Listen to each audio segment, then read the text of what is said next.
record. So anyway, so this, let's see. There was a chat over here. Where'd my chat go? Chat, where are you? Get back here. Okay. Sorry, 1 second. There it is.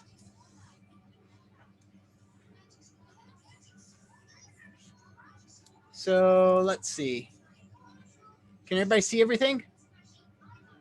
Can everybody hear me? Okay. Okay, so we've got our videos here about that go over functions and how to return things from functions, which is really important. In fact, we're going to be working on returns today to kind of go over that. We're going to be going over an assignment. So Lab 4 is typically followed by another assignment called intermediate loops. But rather than giving that to you as a homework, I figure we're going to go over it in class. If it takes longer than today, we'll be also on Thursday. If not, then we'll do other things Thursday. And then over here, I have a single video on while loops. Okay. It's the same. I assigned this, gave you this reading last week, but continue doing it. And I just gave exercises on it. I have to attach the assignment, but it's going to be the Mario assignment. But also, I've given a preview of what we want if you want to get ahead, or if you have time to get ahead, because next week we'll be going over file sequences and file reading, and then on module 8 it's dictionaries, and after that I've pretty much tackled almost everything that really needs to be done. So after that, I'm going to be taking a bit of an interesting approach. I'll be going over module 9, which I call Monte Carlo approximations and cheating at statistics, which is all about, well, basically, if you don't know how to do complicated math, or you don't want to because it's hard, then we will just simply do something called a Monte Carlo approximation, which sounds a lot more complicated than it is. But remember that all statistics is derived from gambling. That's the history of statistics.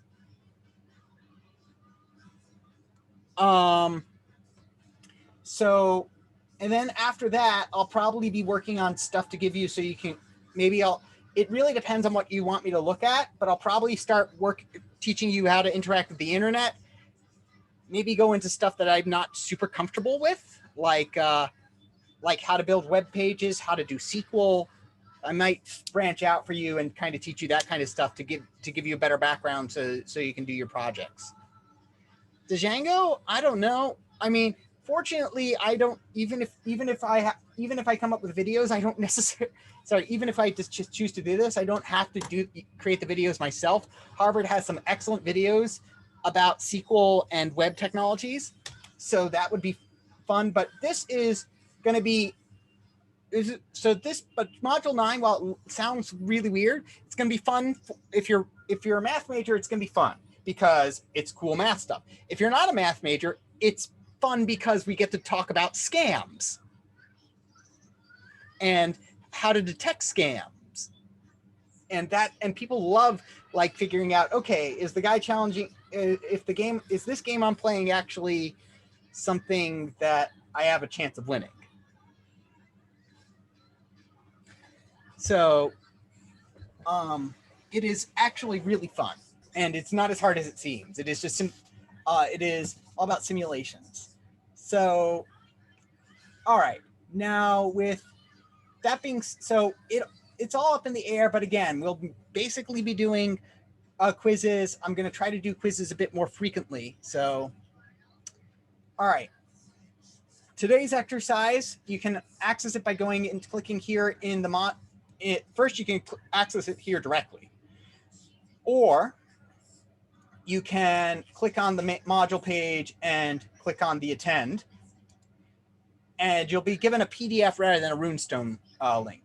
So this is typically what I would do as a homework, but I am not going to do it as a homework because I think it's pretty good.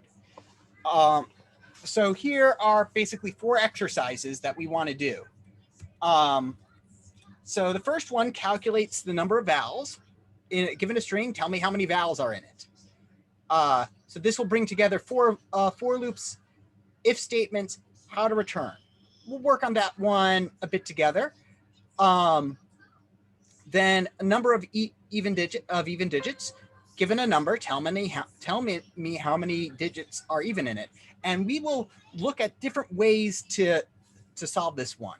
Because right now I want to start looking at how do we manipulate numbers and how do we work with numbers like a digit at a time.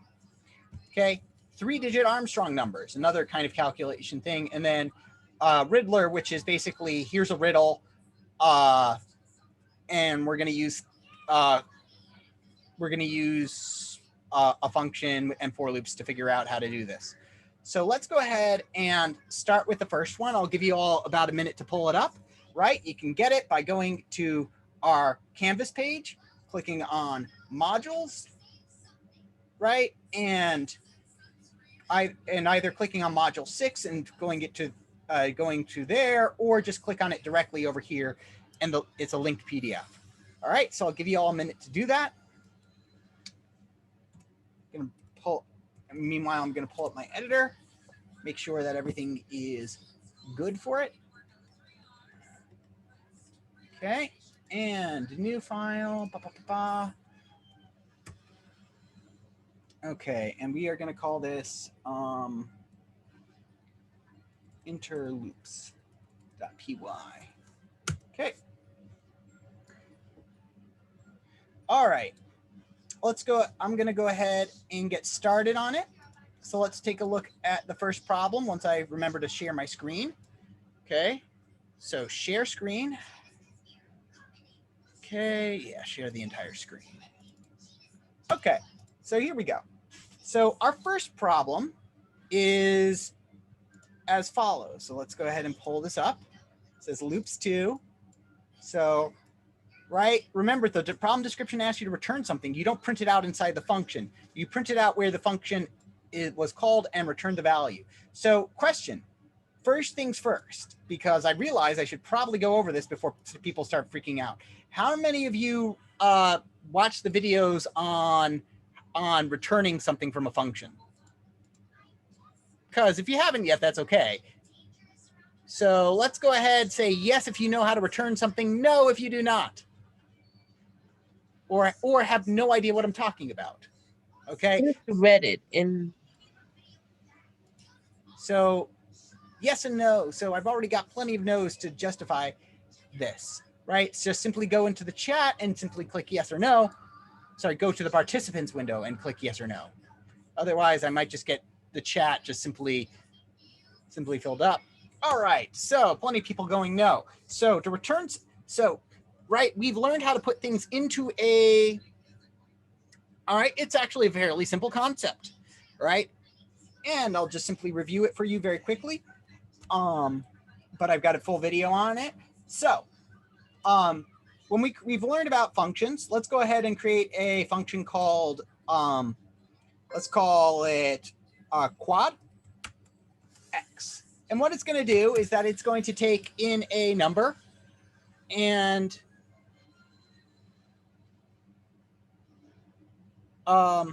it's an in-class assignment, but I'm reviewing this for people who don't know how to return a function because it's necessary to know how to return a function for this. So suppose you have a function called quad, and what it's going to do is that it's going to take whatever's passed into it and multiply it by 4. So print 4 times x, right? If we do a print statement like we've been doing for the past 5 weeks, we actually get into a bit of an issue where basically, okay, yeah, that's great. It gives me 20, the expected result of multiplying 5 by 4. But because I'm printing it, that's just coming back to me. I can't use that information anywhere else in the code. Make sense? Am I too loud? Am I too quiet? What?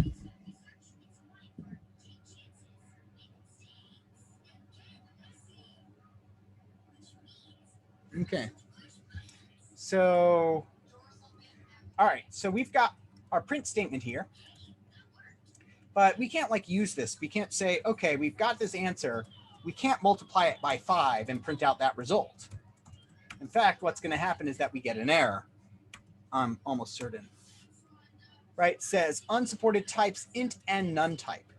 All functions return something, meaning we've learned how to put things into a function, but we can also get things back out of a function. So instead of printing like we've been doing, we will start returning things, which is just simply you say return yada. Okay, like that. So here we're saying quad, which would return 4 times x. So now if I do quad of 5 up here, it's not going to print anything, right? Because I'm just calling it, I return the value just like I would with any other function. Like if I passed max a bunch of things, max returns the largest number, right? This is a built-in function. Max returns the biggest thing. But if I run it and don't put it in a print statement, it doesn't do anything. So here I throw it into a print statement and suddenly it will give me the information that was returned from the function back, right? You put stuff in via the parameters and you get stuff out via return.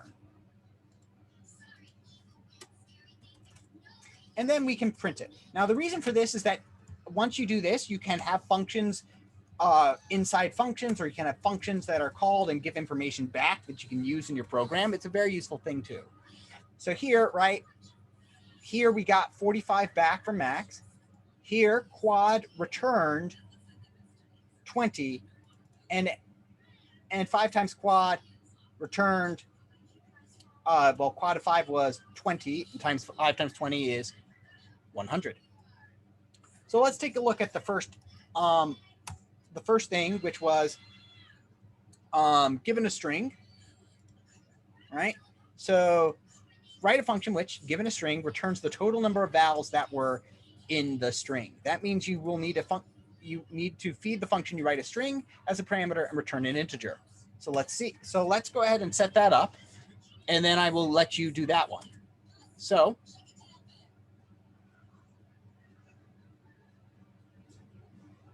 let's see. Def. So def num vowels, right? Sorry, issue of reading and writing at the same time. So num vowels text, we want to find out how many letters are vowels in here. So let's go ahead and create a variable called count is equal to 0. And what we're going to do is that we are going to increment count. We're going to look through every single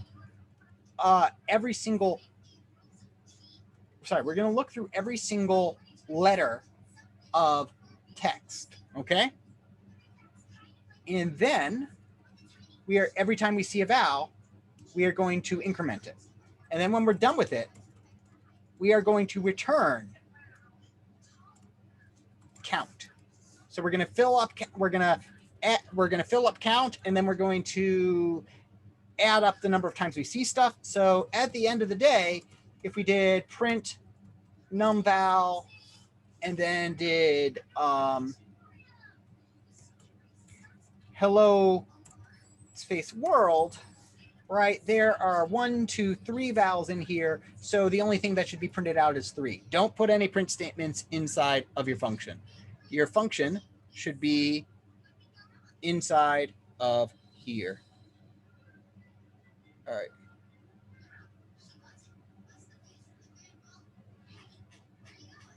All right. So let's go ahead and get started. Try to work on this one.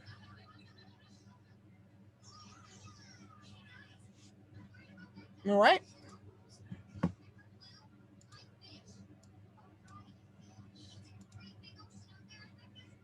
And feel free to use the chat for any questions you might have. I see students adjusting their camera and I think they're raising their hand.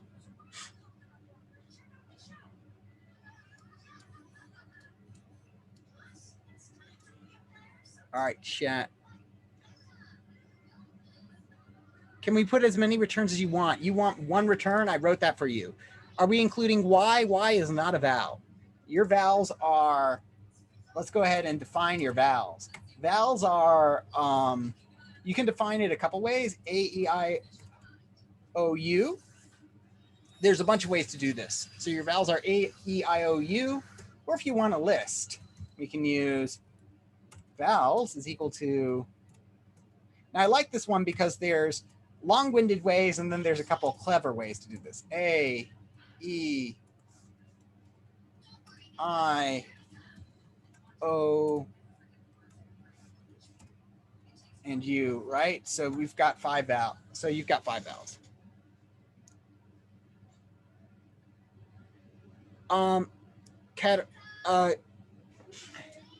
Katrina, are you trying to start a holy war? Because that's how you start a holy war. But seriously, there's a lot of different thoughts about that. The only rule actually is that you are consistent. I started programming in Java, so I use camel case by default because that seems natural to me, and I find it inconvenient to to use underscores. But otherwise, you can use whatever you want, so long as you're consistent. Now, as far as capitals, you do have to count for capitals, but honestly, there's an easy way to do that. What we're going to do is we're going to say a good way to account for capitals is to just simply take your text, right, and turn it into lowercase letters. Text is equal to text.lower. That way, all the capital letters become lowercase as well. If you don't like camel case, you don't have to use it.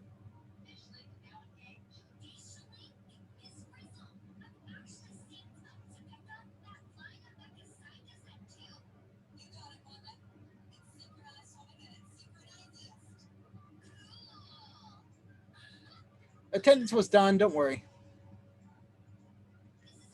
Why don't we just add capitalized vowels to the list? That was easier for me. That's another way you can do it. There's a lot of different ways to do this.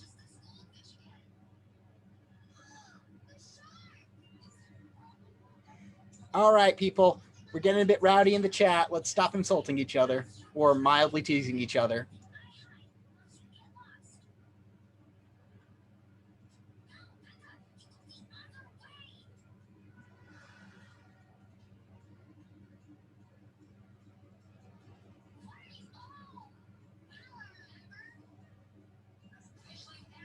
Don't worry about attendance.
All right, chat window again. All right, how are people doing on this one? Do people need more time? Chat. There's function similar to random.choice, but allows you to go through each item in a list. So in other words, you want to go through each item in the list randomly.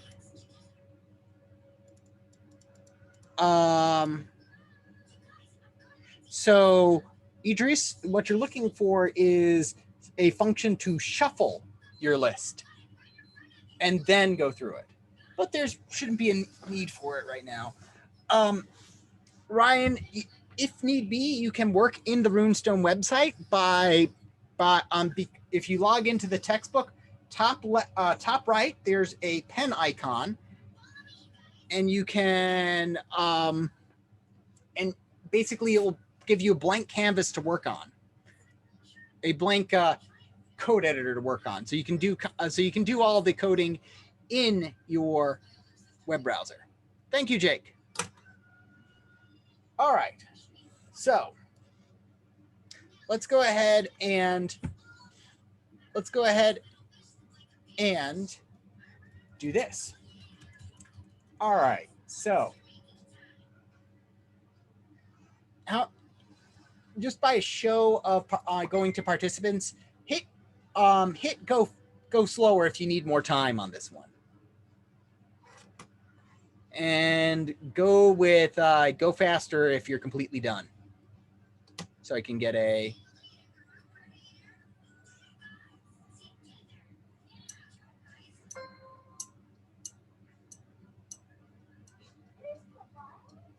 I highly recommend you do use if statements.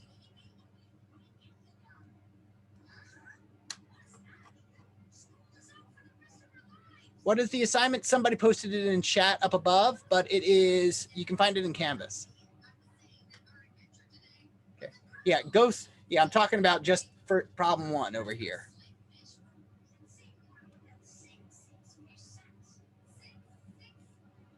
Okay. Morgan, you can find, okay, you found it? Great. So I'm going to give people about 5 more minutes to work on this one, and then we'll move to, and then I'll solve this one and move to the next one. Okay? Get as far as you can. If you can't finish it in 5 minutes, that's okay. This is 1/4 of an entire lab assignment.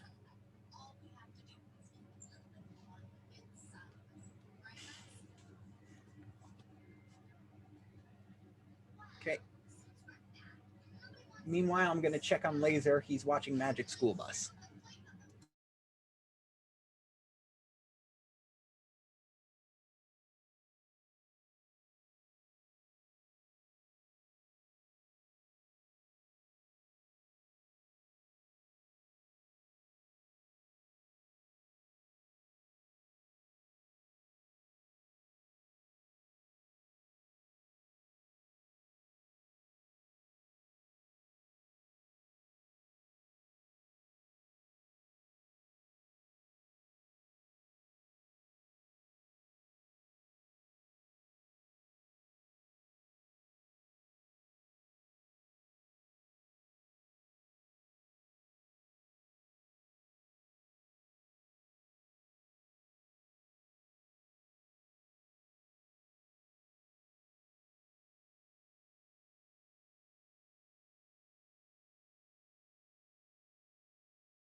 So apparently, one of my videos for my 2168 data structures flipped classroom, I have a video on bubble sort, and I just have a comment that for yesterday that says, I was looking for a 10 swap AU for Undertale and found this.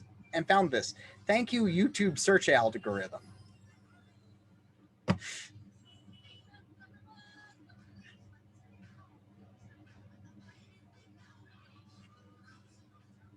Somebody was looking for something Undertale related, and as a result, got to my bubble sort page, which is hilarious.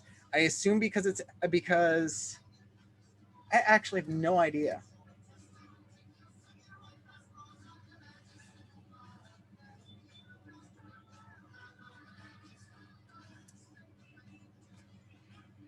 All right. So let's go ahead and do this, and I'm going to go over this guy over here. So what we want to do is that we want to count the number of vowels in this. So I'm going to go ahead and I'm going to do this in a couple different ways. So the first way is the verbose way. So and then I'm going to do a much more simplified, simple way. So first off, to make sure that I don't have to worry about uppercase and lowercase and make my code shorter, I'm going to do that. I'm going to do it like this. That just switches it to lowercase. That's great. Okay. So now I have to go through every single letter. Okay. So for letter in text. So for every single letter in the text, now I want to ask, is that letter a vowel? Okay. So if letter, so to check if something is equal to something, I use double equals.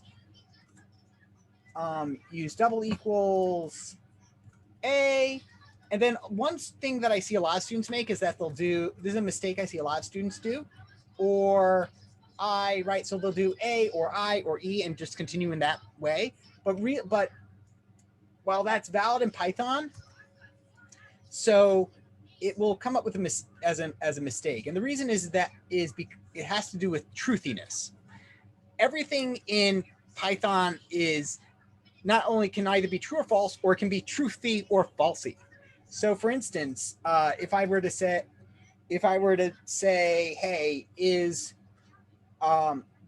basically anything that's not a zero value will resolve to true, and anything that's zero value resolve to false. Yeah, truthy or falsiness. Yeah. So for instance, over here, let me go ahead and just explain that outside here for everybody.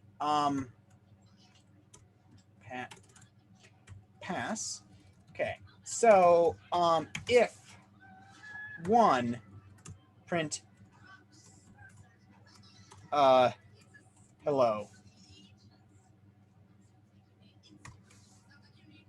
See, printed hello. So this harkens back to basically back before there were true and false values, and basically you just had to use certain things. So anything that is not a zero gets interpreted as true if you throw it into an if statement. On the other hand, anything that's essentially zero, right, is false. Zero being like literally zero, or an empty string or something like that along those lines. So anyway, I don't know why that's a feature. I personally think it should just yell at you, but I guess there's been too much code written and they'll break. So anyway, what you would do, this essentially becomes is if letter is a or true, right? So resolve to true no matter what. So what you need to do is say if letter is a or letter equals e, and then we just simply copy and paste it to get the appropriate truth statement. Or I, or O, or U. Then so the letter is A, E, I, or U. All I'm going to do is I'm going to say count is equal to count plus 1. I'm going to increment count.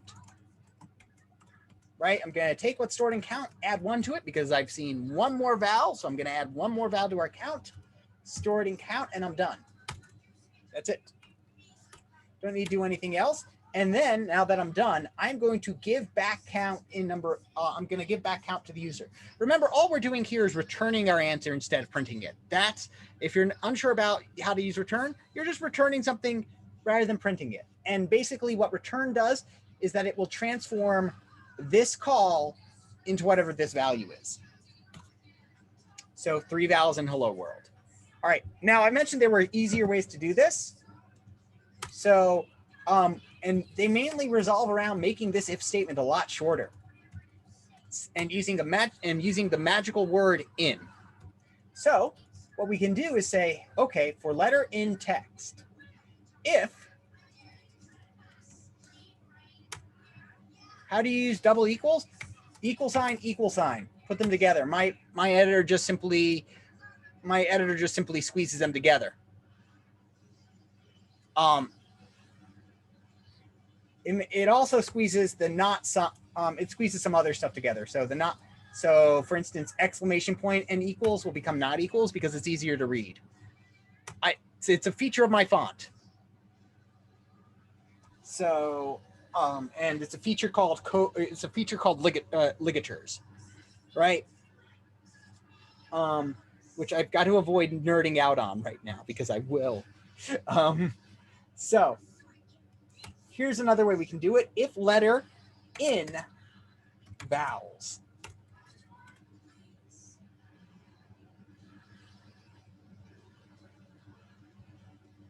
So what we've done is that I've uncommented out this line. I've declared vowels as A, I, or U. And what I say is, let's go through every letter. If the letter I'm looking at is inside this string, A, E, I, O, or U, then I'm going to increment the text. Does it work if the vowels is a list? Of course it does. Right? Ryan, check to make sure you've got a colon. All right. Let's go ahead and take a look at the second one. Okay. Now the second one, number of even digits. Write a function which, given an integer, returns the number of even digits in the number. For example, if we're past 254, it should return 2 because you've got 2 as an even number and 4 as an even number. So 2 totally. So def num evens. We're going to take in some number. Okay, and then we're going to do the same thing. We're going to initialize a count to 0. And then we're going to say count, return count, right? There we go. 0 counts as even? Yes.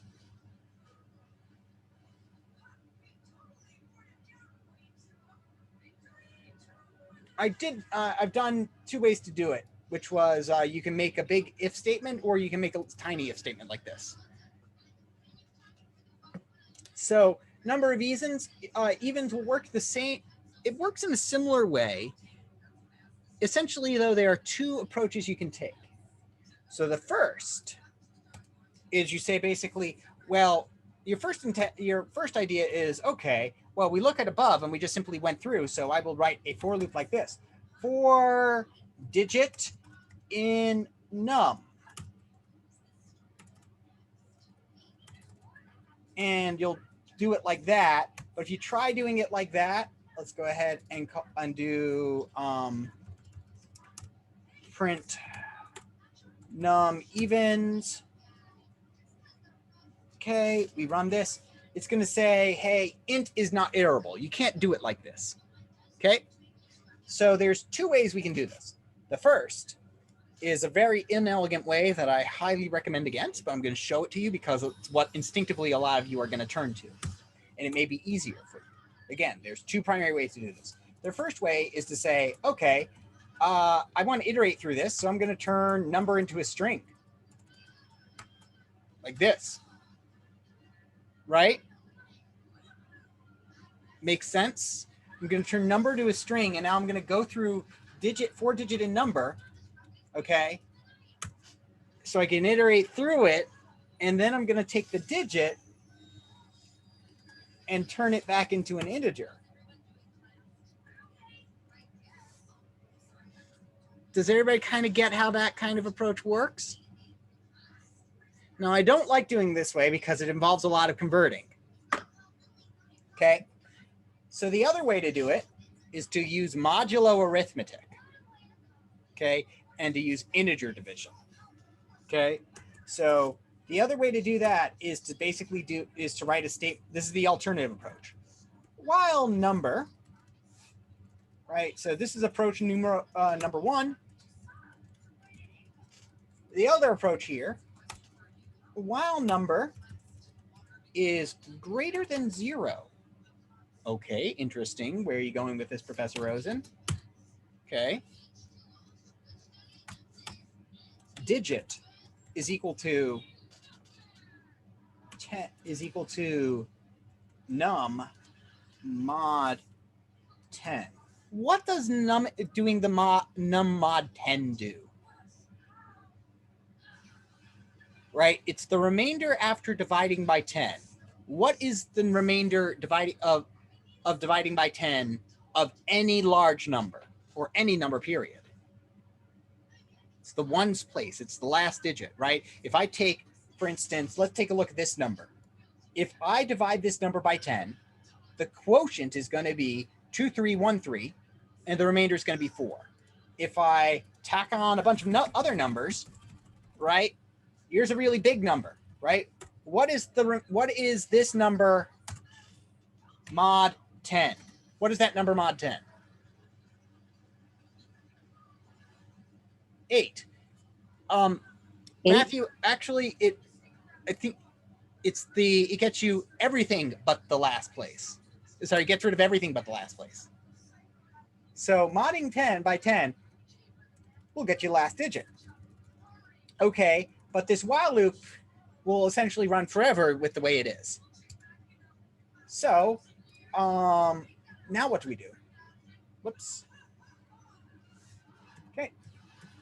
So what we do after that is that we can throw away the last digit, essentially.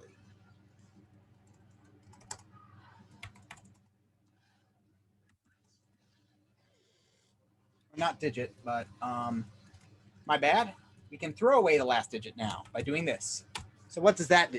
So how's this throwing away the last digit? Anyone?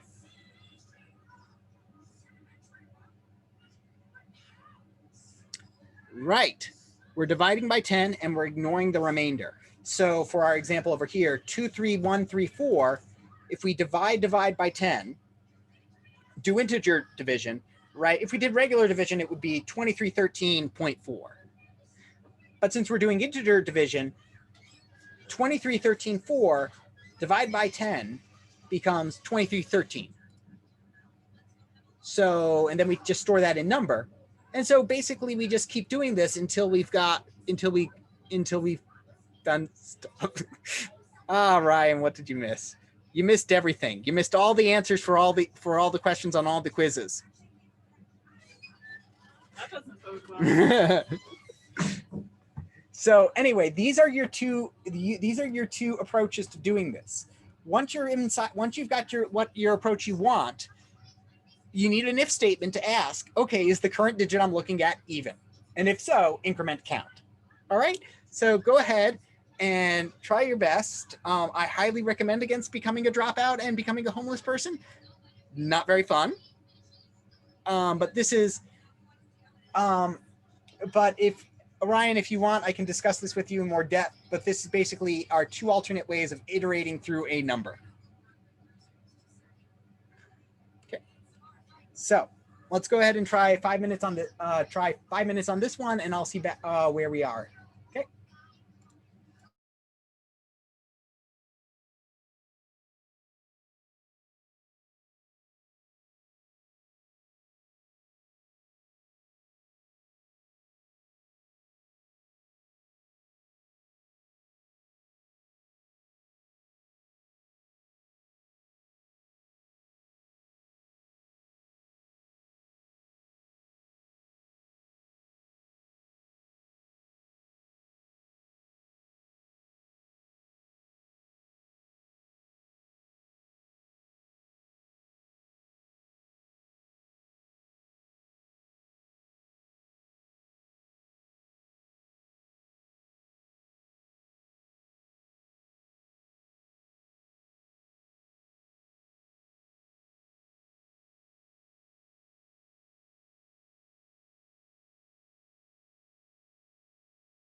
You can use either of the approaches. You can do the for loop way and you can convert. It's perfectly fine.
What is 0 divided by 2?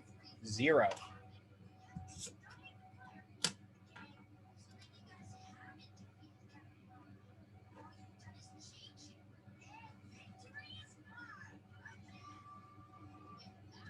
Right? You want to use modular arithmetic for this, right? As being explained in the chat. 2 divided by 0? Ask the computer, actually. Let's go ahead and turn to Python and ask what 2 divided by 0 is. So I'm going to go ahead and just simply type it out. 2 divided by 0. 2 divided by 0, if we're doing integer division, is going to be 0 division and error. Integer division or modulo by 0. And then if you try to do divide by 0, you'll also get a division by 0 error. But it's an interesting question, but it's important to know in terms of how Python will render it.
All right, so let's go ahead and take a look at how to do this.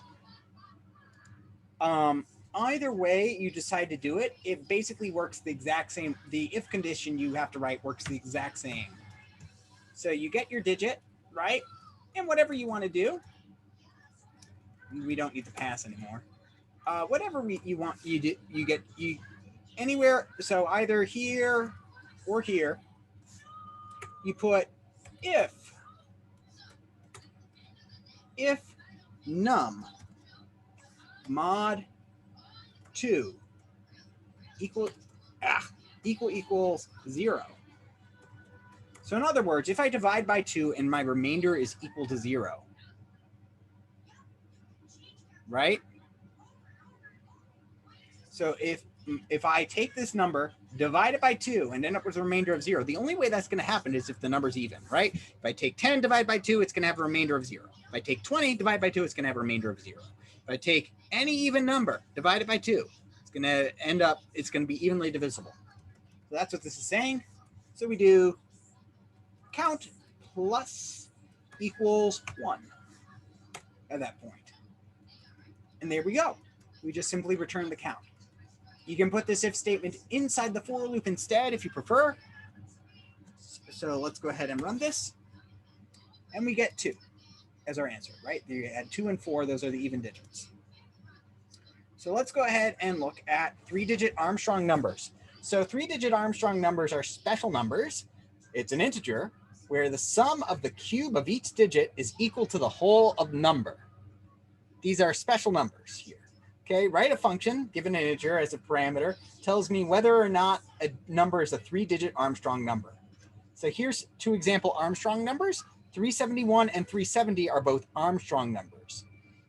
And this is because 371 is equal to 3 cubed plus 7 cubed plus 1 cubed. Okay? So over here, you've got 370 is equal to 3 cubed plus 7 cubed plus 0 cubed. Oh yeah, it should have been digit over here. My bad. Yep. I realize when when you go over the chat, it's very easy to make those kind of mistakes. Very, very easy. I'm not immune to it, as shown. So let's go. It's hard to talk and type at the same time. You should try it. All right.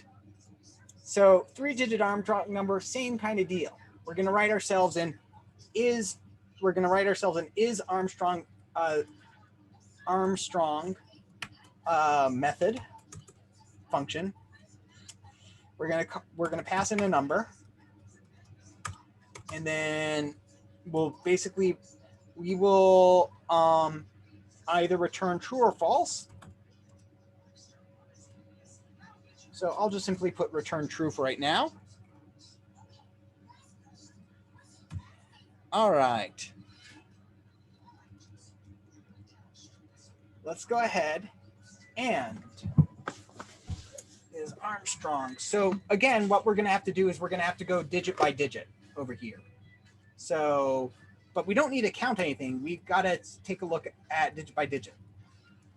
So we're going to go through our approach that we did last time, which is we're going to iterate this through digit by digit. And what we need to do is we've got to calculate a total, right? What we need to check is the sum of the digits cubed equal to the whole thing. So let's go ahead and say, so we've got digit is equal to num mod 10, so we get our digit. And now we have to, let's go ahead and calculate what that digit is cubed. Digit is equal to digit. How do I do cubed, by the way?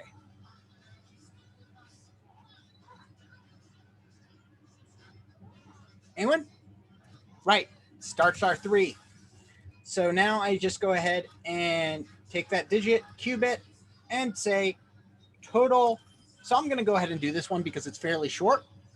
Total is equal to total. Total is equal to total plus digit. In fact, we can cut out this line altogether over here and just simply say, hey, toss this right here. Right? Total is equal to the total plus the digit cubed. We do not need parentheses because exponents occur first in order of operations for if you don't got parentheses. But if it makes you feel better, put parentheses around it. Makes it more readable anyway. Get your intention across. Okay. And then we just simply get the next digit. Although now we've got a bit of an issue because we're modifying number as we're going. Right? Normally what I'd say is, hey, if total is equal to number, return true, right? If the total is equal to a number, if all the digits cubed is equal to the original number, return true. Else, return false. And then we can get rid of this return true because we don't need it anymore. Okay. However, what's the issue here? What is the bug?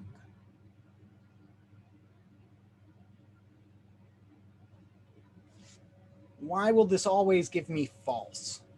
That's my hint.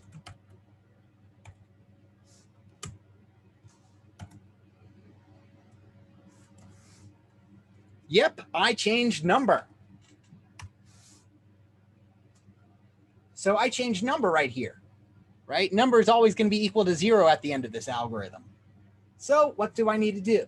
Right? Remember, you're going to be basic. These are the kinds of mistakes you'll make all the time. And the difference between me and you in terms of programming skill is not that I'm smarter or clever or quicker at reading or anything like that. I just happen to make this mistake a whole lot. So I immediately know to look for it when I'm typing. So that's really what it comes down to. Learning the program's a lot of trial and error, and it's primarily the latter part. So so if you're ever feeling bummed, just remember that you need to learn how to do that. And so yes, one thing we can do is say take another variable to hold the number value. So we can do a couple things. We can do it this way. We can say original is equal to num, and then we can just say, right? So we copy this value over into here. So now we're comparing it to a copy of that number, or we can, or you can swap it around. You can use a copy of the number in the while loop and modify that copy. Make sense? Right? So that's really the only thing there. So let's go ahead and take a look at the last problem, which is honestly my favorite, which I totally stole from Savage's textbook in Java, which is about the Riddler doing why your if statement is outside of my while loop. The if statement, okay, that is an excellent question before I get to the last one. So the if statement is outside of the while loop. Now, why is it outside of the while loop? Because we need to go through all the numbers before we check to see if the total is equal to the original. If it was inside the while loop, and this is a very common mistake, indenting things where they don't need to be indented, or indenting the return prematurely, what we would do is that we would say, hey, if the total is equal to so let's go through. Let's go ahead and take a look at 371. Oh, sorry, at 370, right? So last number is 0. 0 cubed is what? 0. Right? So add that to the total 0. Number is now equal to 37. If 0 is equal to the original number, 370, return true. Well, it's not equal to that, so I'm going to return false. So boom, done. But so key thing to realize, when you hit a return, it stops the function. Return. So as a result, we want it outside when we've done all of our operations. So let's take a look at the last one. So the Riddler is decided that he's not going to be socially distanced and is going to do some kind of caper on Pennsylvania Avenue. In his usual sporting fashion, he has left the address in the form of a puzzle.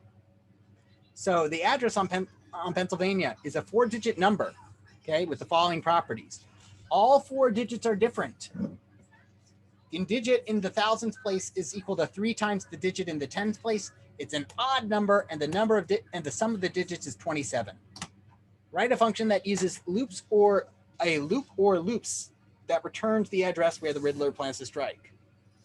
All right, so let's go ahead and split over here.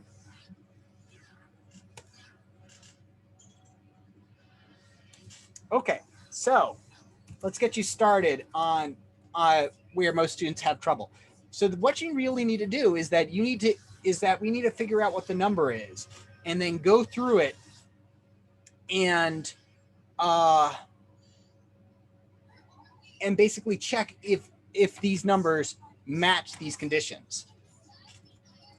So first off, it's not going to take anything because we want to figure out, because we know our parameters. It is a 4-digit number, okay, with the following property. So let's go ahead and write a for loop then. That's going to go over all possible four. So what are the all possible 4-digit numbers?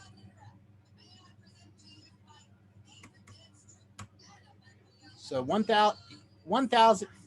I'm going for 1,000 to 9999. Although Peter is technically correct, the best kind of correct. But right here with the intention of the problem, it is to go up to 9999.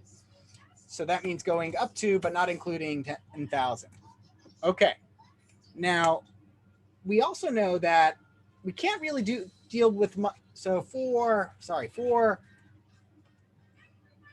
num in range. That's what I need. I skipped a bunch of steps. So for num in range, we need a 4-digit number. All 4 digits are different. Digits are different. The number is odd. Well, actually, we can totally skip that by taking advantage of the way a range function works by starting at 1, going up to but not including 10,000, like starting at 1001, which is an odd number, right? Because it can't be 1,000 if it starts with an odd address, and counting up by 2s. So now we'll go over 1,001, 1,003, 1,005, 1,007. So don't even have to check if a number is odd because we're enforcing it. Everybody understand that? Okay. Next, we want to do like, okay, all 4 digits are different. The sum is 27 and the 3. Okay, those are what these all require is that we need to break this up into individual places. So I'm going to go and you say, let's go with thou is equal to hund is equal to tens is equal to, and ones is equal to for each of the places, okay? So how do I get so I've got number over here. How do I get the ones place for that, right? We went through this before in problem 2. How do we get the ones place for this number? That's right, we mod by 10. So num mod by 10. Okay, now a bit of a parallel question. How do I get the thousands place?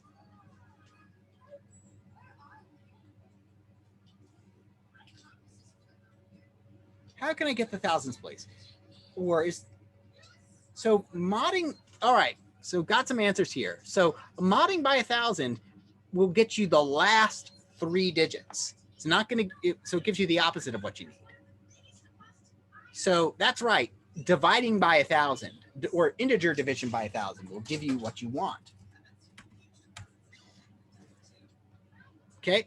So doing integer division by 1,000 will get you what you want, right? So if I take 7,000 and divide it by, or 7,000 and whatever, 7,576, and divide it by 1,000, then it would be 7 point something or 7 if we're just using integer division.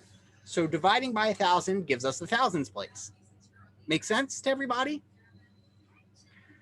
All right. So any ideas on how you would, in general, not like a specific answer, but like any idea what the process for getting the hundreds or the tens place would involve?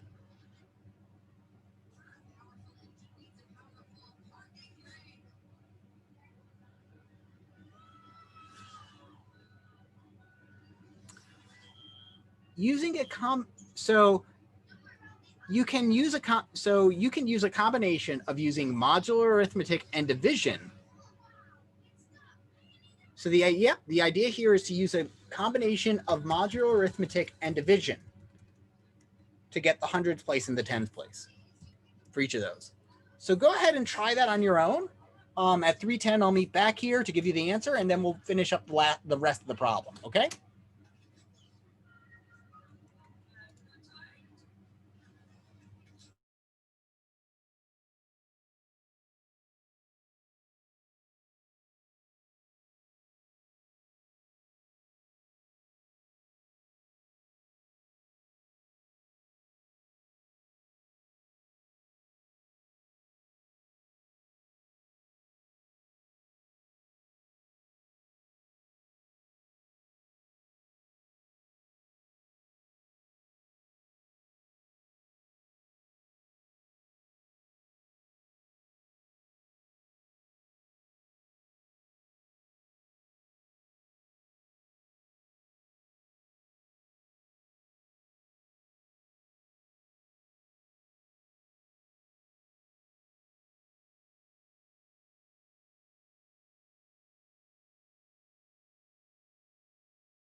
Oh, is it really, is it bad weather out there?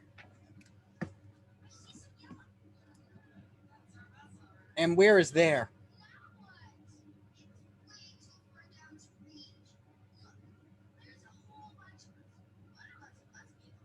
At Temple?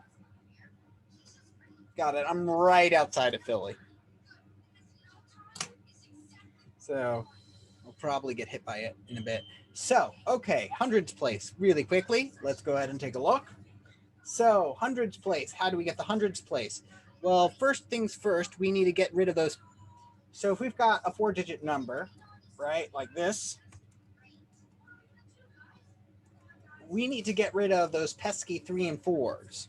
The way we can do that is by dividing by 100. So num divide by 100 would give me 12, right? So now that I'm left over with that, I've got 1, 2, and I want that 2, that essentially the ones digit here of this 2-digit number. So mod by 10. Now let me take a look at what somebody said in chat. Katarina's answer would work as well. And I'll just simply paste it over here. Alternatively, you can do this, which is you can grab num mod 1000. That gets rid of everything, but that gets rid of just the thousands place. So you're left with a 3-digit number, and then you can divide by 100. Right? So that's a nice and elegant solution. I really like it. Another way we could do now with the tens place. Again, what we're going to do is we are going to do num divide by 10 to get left with a 3-digit number. And then we're going to get the ones place of that 3-digit number. There are multiple ways to do it, by the way, because it's math and there's multiple ways to do a bunch of stuff in math. So now that we've got that, let's go ahead and use these to our advantage to get the answer. So first, all 4 digits are different. Okay, so number is odd. So first, let's check if the sum of the digits is 27. That's an easy one to write. So if thou plus hund plus tens plus ones is equal to 27, then we've got the correct answer, right? Or we've got one of the correct conditions. Now let's look at the digit in the thousands place is equal to 3 times the digits in the tens place. So that's fairly simple. If 1,000, it's just easy, it's easy to get reversed. But if 1,000 is equal to, so this would be 3 times the digit in the tens place, so 3 times tens, right? And now the final one is actually, it's honestly a pain. Or it's a pain to do easily. So let's go ahead and just simply say all the digits are different. If thou is, so first off, if thou not equal to, we want to make sure that they're not equal to each other. They're all got to be different. So thou is not equal to hund, and thou is not equal to tens, and thou is not equal to ones, right? So we got to check all the possible combinations. Fortunately for us, okay, now that I've checked thou against 100 and tens and ones, I don't have to check them against each other, right? So all this is, by the way, I'm going to press space right here. It's not equals, so like that. So next, let's go ahead and do, so I don't have to do this. I don't have to do and is equal, and hund equal is not equal to thousands. I don't have to check that because I already checked that with thou equals 100. It's the same thing, right? A not equals to B is the same as B not equals to A, because otherwise it would be madness. So all I have to do then is tens and hund not equal to ones, and tens not equal to ones. And that's all the conditions there are. So all the digits are different. It's an odd number. The sum is 27, and the thousandths digit is 3 times the tens digit. So if that's the case, if we succeed in all those conditions, return num. Otherwise, it will stop and go on to the next number. And once it hits that number, it's going to stop. So print Riddler.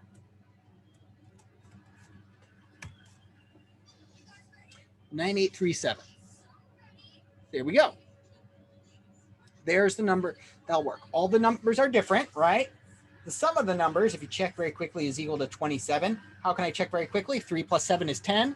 9 plus 8 is 17. 10 plus 17 is 27. Easy. Okay. The thousandths place is 3 times the tens place. 9 is 3 times 3. Okay. All the digits are different. And oh yeah, it's an odd number. Okay. So there you go. So I will post this to the correct playlist now so that you'll be able to see it. All the videos should be up now. I'm sorry that they weren't. Next. All right. So we've got, so that is it for today's class. I will go ahead and make sure this code is shared. This is our in-class exercise, so just turn it in. We did all 4 in-class exercises here. This isn't the lab. This was an in-class exercise. I normally do it for the lab. So, oh, right. Let me go ahead and fix the Canvas page right now. Okay. Canvas page. Okay. Let me go ahead and I forgot about this. So let's go ahead and edit this. File type. Online, you can use text entry or immediate. Yeah, don't upload immediate recording and then or file upload. This is technical. Have it turned in by Friday. So it can be. I would prefer one file because that's the nice thing about using functions. So, all right, you are good to go. Class is dismissed.